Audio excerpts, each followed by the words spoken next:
Always die sooner or later, you know.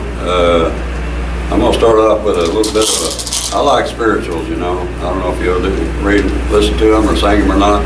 Not every song we sing around here is in Indian language. I like this one here. Let me tell you what it is. This little light of mine, I'm going to let it shine. This little light of mine, I'm gonna let it shine. This little light of mine, I'm gonna let it shine. Let it shine, let it shine, let it shine. Everywhere I go, I'm gonna let it shine. Everywhere I go, I'm gonna let it shine. Everywhere I go, I'm gonna let it shine. Let it shine, let it shine, let it shine.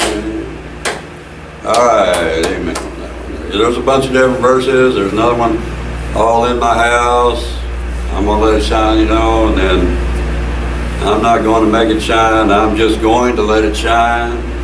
Out in the dark, I'm going to let it shine. You can keep making up verses to this all you want, all day long. So y'all have some fun with that and have a little singing going on there.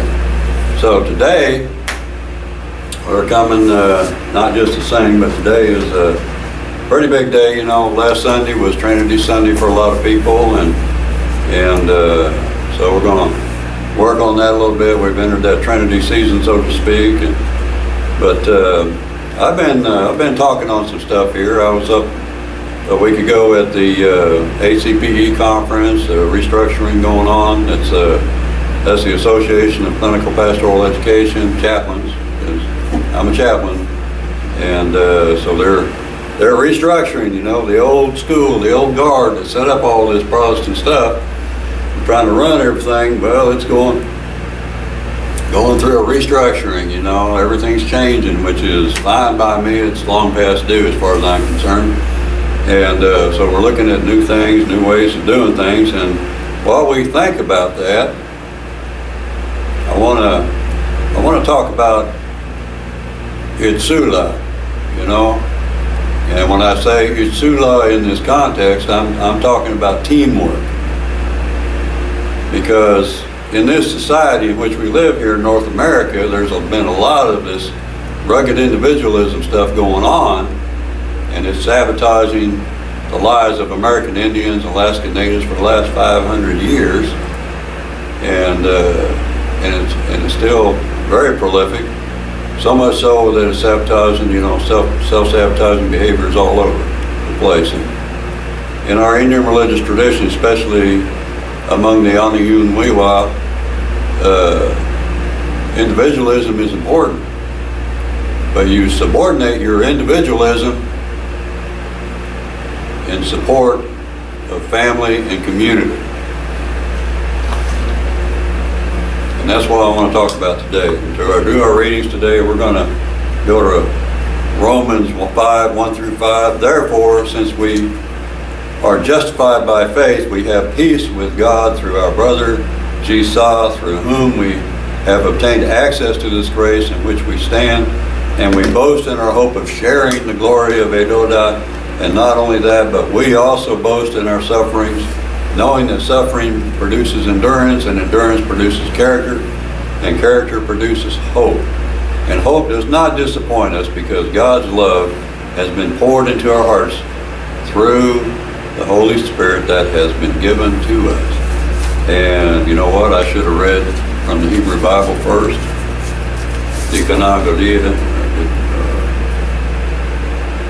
Yeah.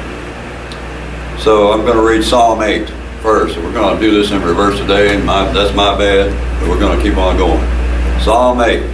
To the leader, according to the Gittith, a Psalm of David. O God, our Creator, how majestic is your name in all the earth. You have set your glory above the heavens. Out of the mouths of babes and infants you have founded a bulwark because of your foes, to silence the enemy and the avenger. When I look at your heavens, the work of your fingers, the moon and the stars that you have established, what are human beings that you are mindful of them? Mortals, that you care for them. Yet you have made them a little lower than you, O God, and crowned them with glory and honor. You have given them dominion over the works of your hands. You have put all things under their feet, all the sheep and oxen, and also the beasts of the field, the birds of the air and the fish of the sea, whatever passes along the paths of the seas. O God, our Creator, how majestic is your name in all the earth. When we think about teamwork, you think about what that means. What's that about? You know, right now we've got a lot of basketball going on, a lot of sports going on, and we think about what it takes to have a good team. And if there's one thing that basketball and football teams have, is a lot of individuals with really, really strong egos. And but they subordinate it for the most part. You know, you hear about some that don't, but for the most part, they subordinate it for the betterment of the team, doing what's best for everyone and not just themselves. That's what teamwork's about. You know, Itsula is about, or Itsula is actually how it's pronounced, I should say. Itsula is about budding community is greater or equal to yourself. And, you know, being an individual is pretty important because you got all kinds of gifts and abilities that God has given you, and you should be using them. And what's your motive, though? Are you using them just for yourself, or using them for what's best for everybody? And when we look at what we read here in Romans, everybody gets excited. Oh, isn't this wonderful? You know, justified by faith, we're all brothers and sisters. Well, when you look at what Paul was writing and how he was writing it to, and the audience he was writing it for, he wasn't praising them. A lot of people have misinterpreted this. I'm going to set the record straight. He was telling them how much they should be ashamed of what they were doing and how they were living. We look at what was going on back in those days. You know, they're in the Roman community. They had the emperor had booted out all the Jews from Rome, kicked them out, sent them on down the road, and there was a lot of conflict over that. There was a lot of conflict going on. And then you have the Jews in the community, in the church, and the Gentiles both, who, especially the Jews, who were being told that they had to set aside what they once knew, what they grew up with, to embrace Jesus, to walk with Jesus in a good way. And that created a lot of conflict too, because, you know, the whole Messianic community, where are we allowed to have Gentiles? Should we have Gentiles in the church? Should we, you know, there's all that struggle going on right there. And then you look at the Gentiles themselves in Rome, you know, they had multitude of gods, especially there, you know, the Greeks, the Hellenistic perspective, the Roman perspective, all these different gods going on, and they're being told they got to set them all aside for one God.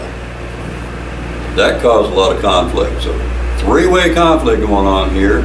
A lot of infighting, a lot of bickering going on, and people not working together during that time of strife and challenge to help improve the community.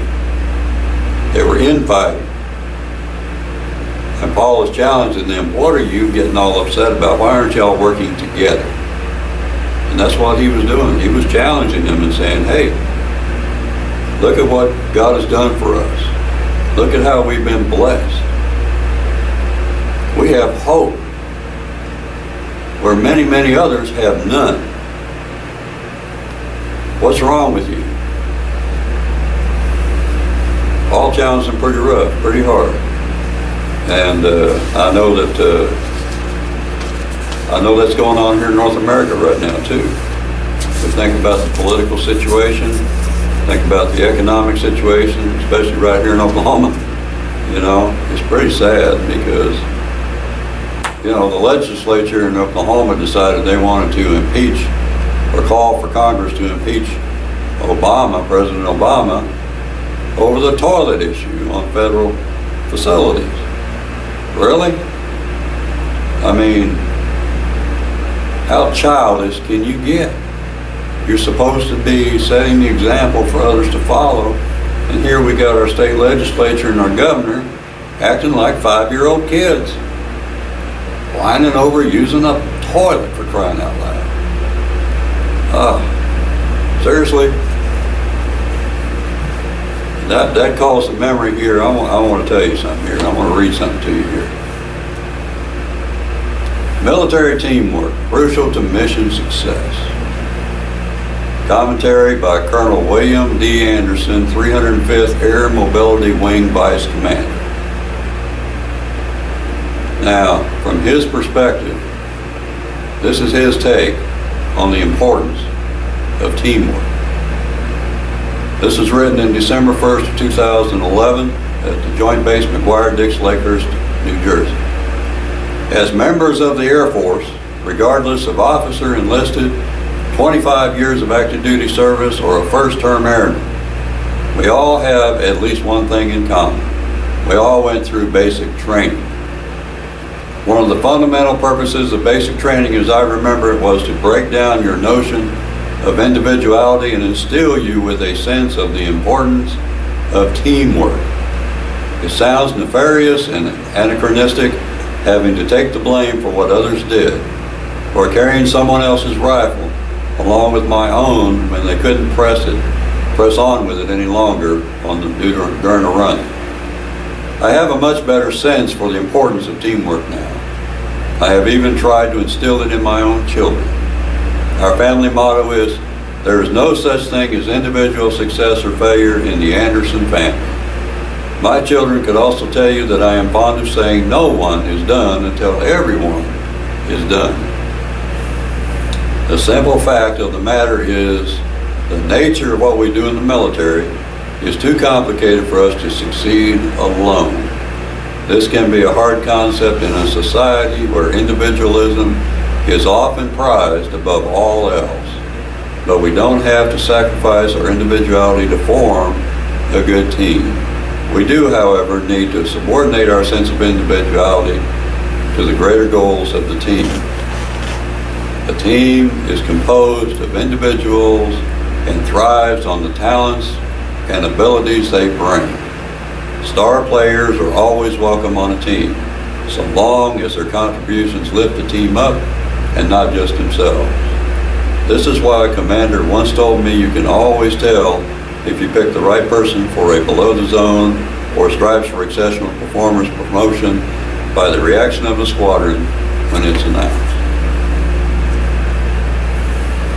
Let me tell you, folks, when you think about the Iduji community, which I talk a fair amount about all the time, when you think about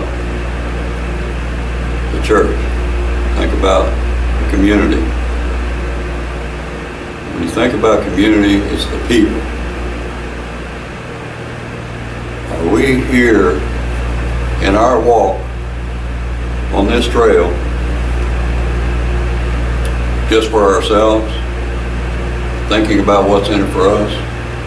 Are we thinking about everyone else?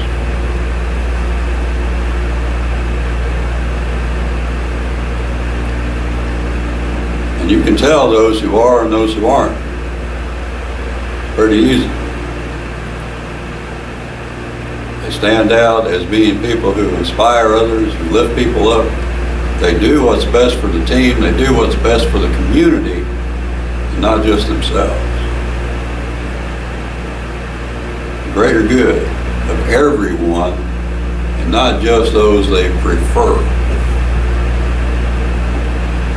Now, here in North America, in our Indian religious tradition, we can see challenges among some of the nations of the people who have internalized this individualism of mainstream society, so much so that they're hurting their families and their communities, bringing shame upon themselves and the people by not walking their talk.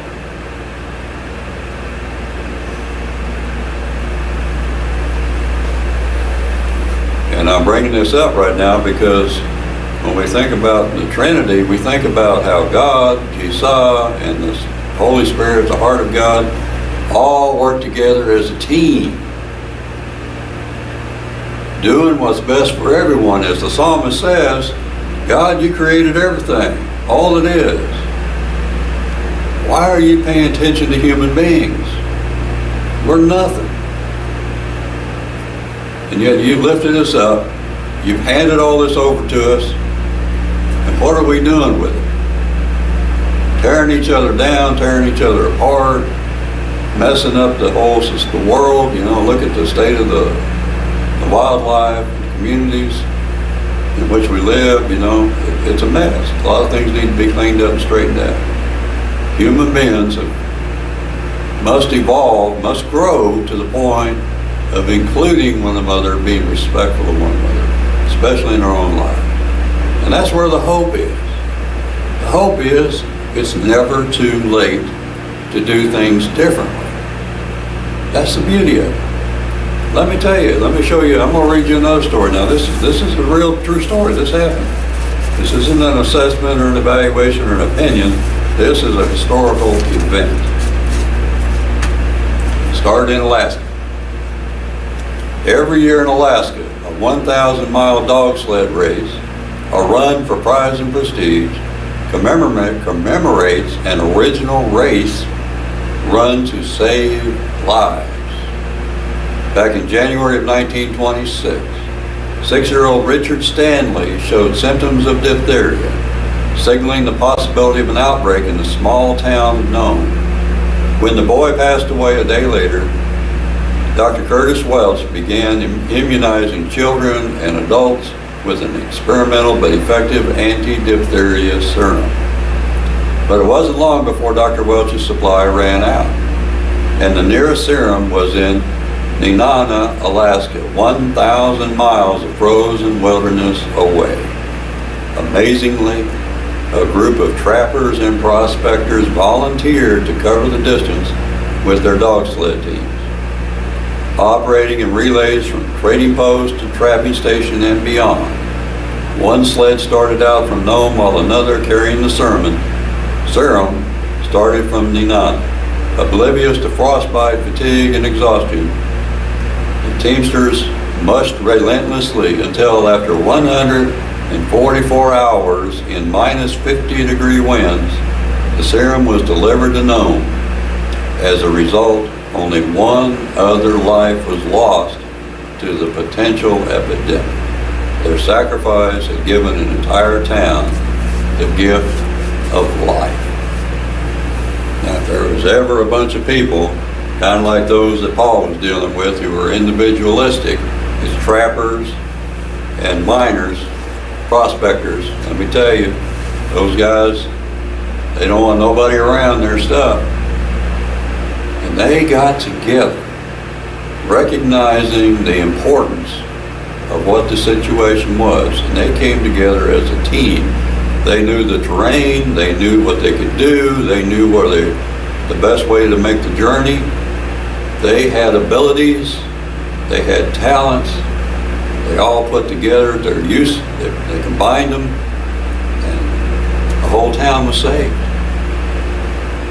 You can't do better than that. So let me tell you, when you're talking about that long race, that race till all the way do you get into the next journey, are you playing as part of the team, or are you being totally individualistic, looking out for your own self? Are you building community? Are you doing what can be described in no other way as uncompromising or uncompromised community service? Are you providing that service to community, following the example set by Jesus, following the example set by Paul? Are you doing that uncompromised in community service, helping the people to feel good about being around you, about being a part of your team? Or are you driving people off saying, oh, this is just for us? You got to think about this. You got to sort it out. So when you think about Trinity during this season, you think about what it means to you. It's God, Jesus, and the Holy Spirit got together as a team and made you possible, made your journey possible. How are you sharing that? How are you sharing that journey? It's a lot to sort out, I understand, a lot to think about. And the hope is there. You have God's empowerment, God's ability to be with you, to help you grow and evolve in this, to learn from this, and to do something better down the road. So think about it. Do your research. Full stuff. It's good. They'll hear you. Walking beauty. Whatever.